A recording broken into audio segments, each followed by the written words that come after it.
Hey guys, how's it going? Hope you're doing well. My name is Crown, and today I'm going to read you some very interesting stories that I hope that you're gonna love. And now, without further ado, let's go!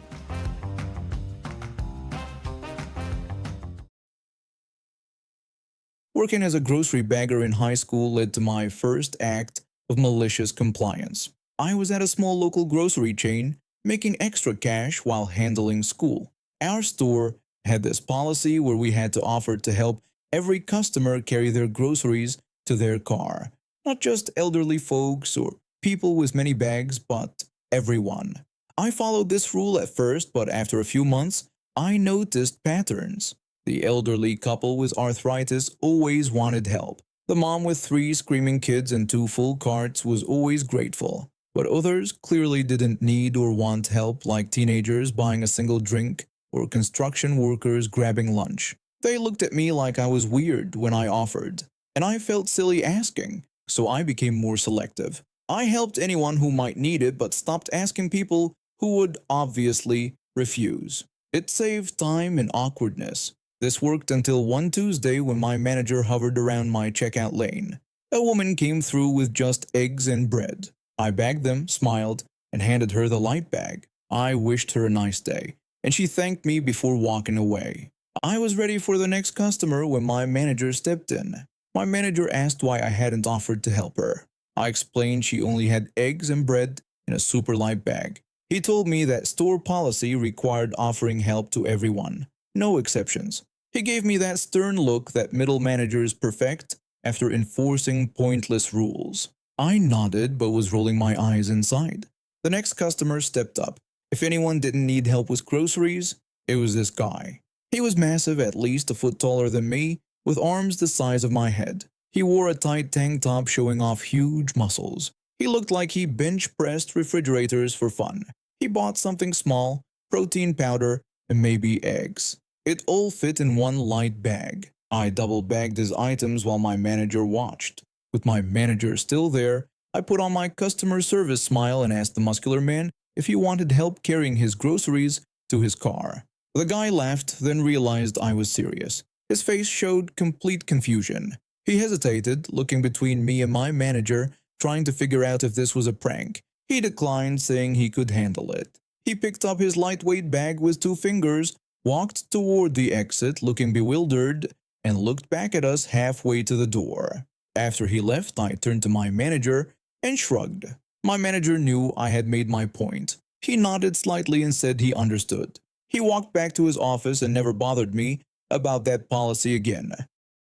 He still enforced other rules, but the help everyone policy became more flexible.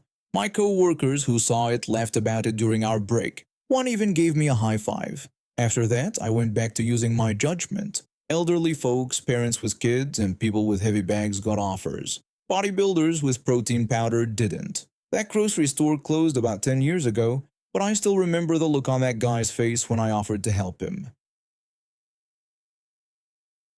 I lost my left arm 5 years ago. After months of healing and therapy, I got a prosthetic arm.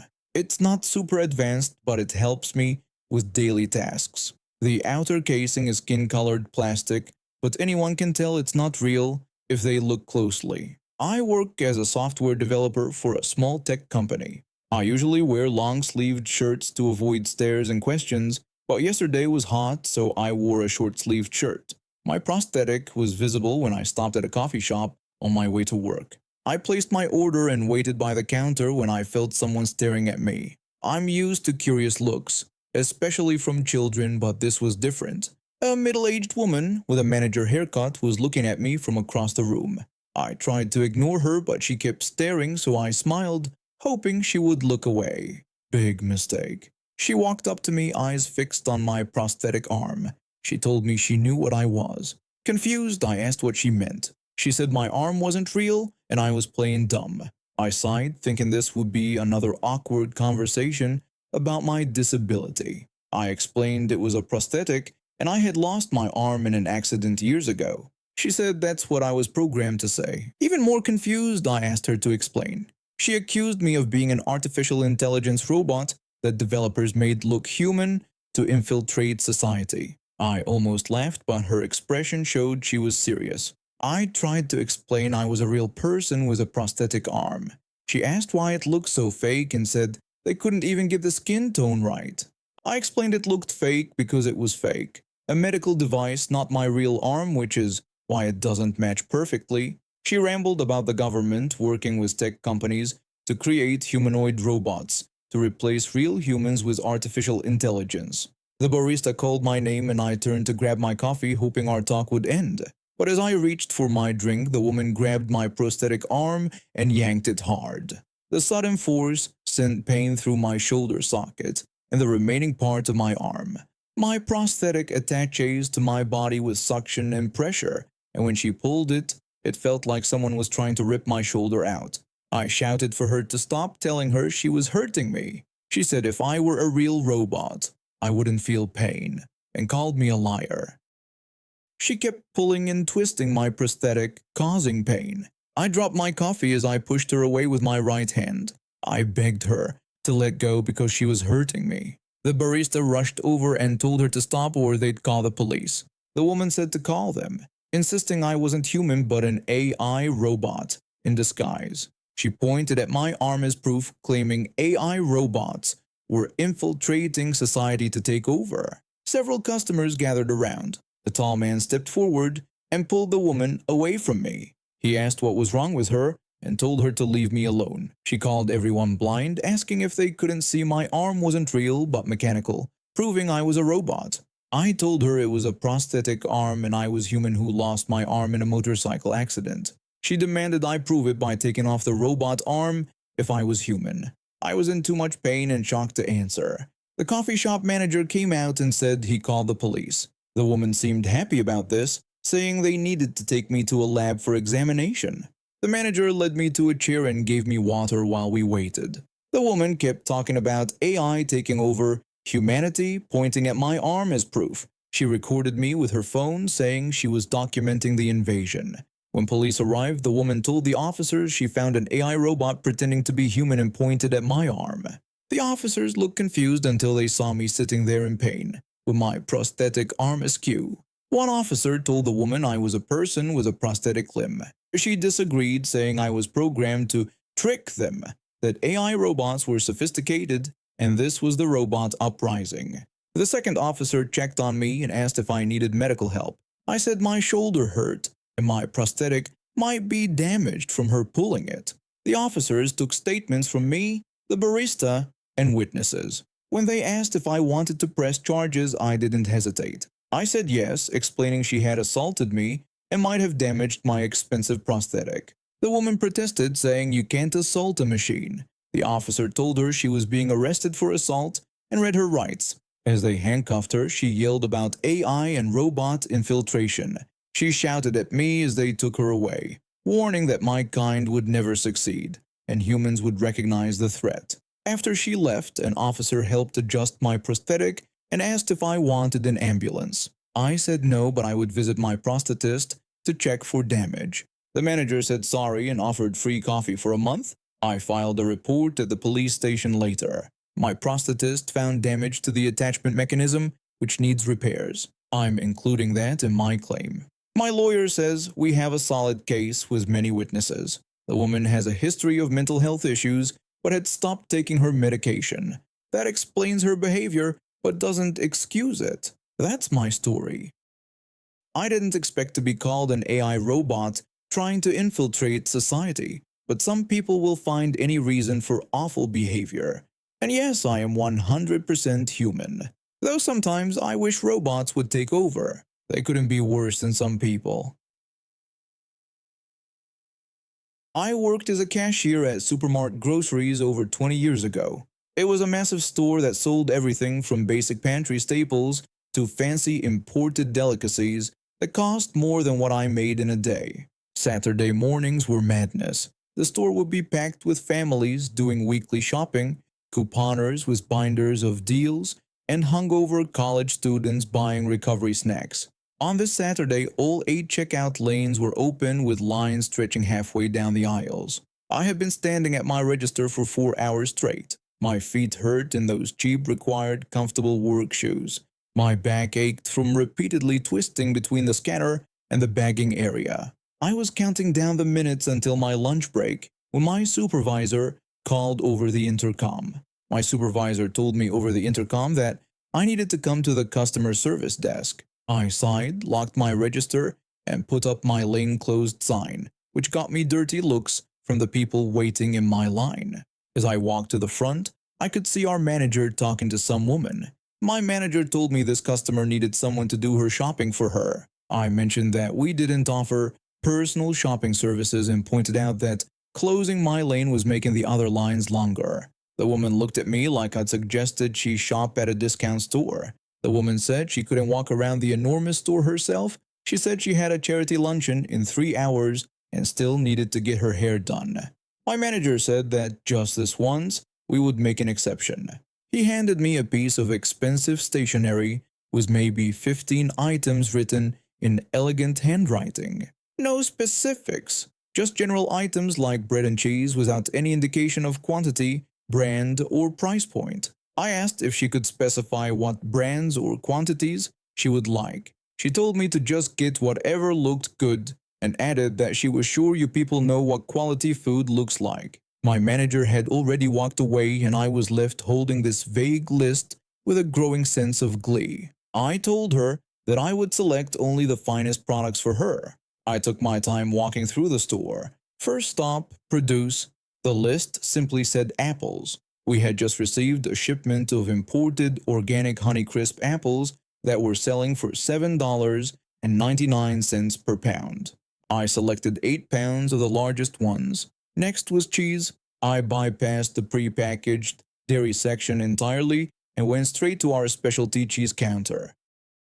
I had them cut me portions of aged Gouda, imported Brie, artisanal blue cheese, and a wedge of something that had been aged in a cave in France for 2 years. For meat, I selected prime rib roasts, filet mignon steaks, organic free-range chicken breasts, and imported prosciutto from the deli. Each item was the most premium version available. The list said tomato sauce, which led me to our international foods aisle. There I found glass jars of San Marzano tomato sauce, imported from Italy, handmade in small batches, $16 each. I placed 8 jars in the cart. Bread became artisanal sourdough loaves from our in-store bakery. Juice became cold-pressed organic blends in glass bottles. Chocolate meant hand-painted truffles from the specialty candy section. Nearly an hour later, I wheeled my overflowing cart back to the customer service desk. The woman was tapping her foot and checking her watch. She complained about how long I had taken. I explained that I selected only the finest products as requested. My manager started scanning and bagging items. I watched as the woman's expression changed from annoyance to shock as she watched the total climbing higher on the display. When the final item was scanned, the total came to $637.82. The woman was outraged. She said she hadn't authorized this kind of spending and wanted regular groceries, not fancy items.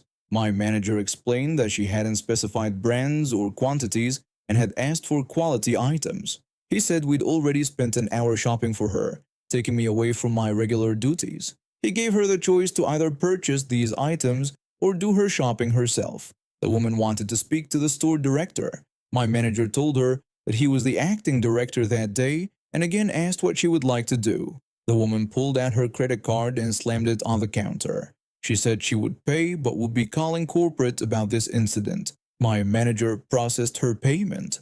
I helped bag her premium groceries, carefully placing the delicate items on top. I thanked her for shopping with us and wished her an enjoyable charity luncheon. I returned to my register and never heard another word about the incident. No reprimand, no customer complaint follow-up, nothing. But the next weekend, my manager implemented a new policy that was posted at the customer service desk. We do not offer personal shopping services. All customers must select their own items. I show up to work early every morning at the taxi company where I work as a dispatcher. It's my routine and I like it that way. So there I was, sitting in my car in the company parking lot. I had arrived about 10 minutes before my shift and I was enjoying my morning wrap while scrolling through my phone. The universe had other plans for me that day. I'm sitting there minding my own business when suddenly my passenger door swings open. Before I can react, some random guy plops himself down in my passenger seat. Without hesitation, the random guy told me he needed to go to Tim Hortons on King Street and that we should get going. He didn't look at me, just got in and started giving orders. I asked him who he was and what he was doing. I was confused. The random guy dismissed my questions, telling me it didn't matter who he was and that he needed to get going. He just wanted me to drive him to Tim Hortons. I'm looking around my normal personal car. No taxi sign on top, no company logos on the doors. Just my regular vehicle that I drive to work in. I shouted at him to get out of my car, making it clear that I wasn't a taxi driver. The random guy insisted that I was a taxi driver because I was sitting in front of a taxi company building and looking at my phone. He told me to hurry up before he was late. This back and forth continued for about 30 more seconds. He refused to believe I wasn't a taxi driver. I was getting pretty loud, which turned out to be helpful. My saving grace arrived in the form of my co-worker. Let's call him Big Guy. Big Guy stands about 6 feet 3 inches, weighs around 250 pounds, and looks like he knows how to turn your body into 3 different forms of pasta. He heard the noise and approached my car, knocking on the window near where random guy was sitting. I rolled down the window. With his Serbian accent, Big Guy asked what was going on. The random guy complained that I was refusing to drive him anywhere. I looked at Big Guy, who knows me well since we've worked together for years, and asked him if he could guess why I wouldn't drive this stranger. Big Guy opened the door himself and put his hand on random guy's shoulder. He told the random guy to get out of his dispatcher's car and call another cab company instead. The random guy, seeing the massive Eastern European man looking at him, seemed to get the hint. He struggled out of the seatbelt and walked away. I thanked Big Guy, went inside and got set up at my dispatch station. About 10 minutes into my shift, I received a call that my call taker transferred to me about a complaint. I answered the call with my standard dispatch greeting, asking how I could help. The caller said he wanted to report one of our drivers who had refused to pick him up and thrown him out of the car. I recognized the voice immediately. It was random guy, but he didn't recognize mine. Our phones are old, and I've been mistaken for the opposite gender a few times over the phone. I asked him for the car number of the driver he was complaining about. The random guy said he didn't get the car number. I then asked for the color and plate number of the vehicle. I looked out the window and random guy was back in our parking lot looking at my car and checking out the license plate. The random guy described my exact car in detail. I opened the window beside me and looked down at him in the parking lot. I told him that if he looked up, he would see that the car he was describing was mine and that he had hopped into it for no reason. I told him his number would be blacklisted from our service. This made him look up and see me waving at him. He quickly ended the call and walked off. Considering how much the owner of the company likes me, I doubt this will be an issue. The owner left when I told them about it later that day. And for those wondering why my doors weren't locked, I was in the parking lot with my car in park. My car automatically unlocks all doors when shifted into park, and I was only sitting there for a short time before heading into work. The whole incident has become a joke at the office now. Whenever someone needs a ride somewhere, they open my car door first thing in the morning and ask for Tim Hortons on King Street. And now we have reached the end of today's stories. Thank you for watching, and see you next time.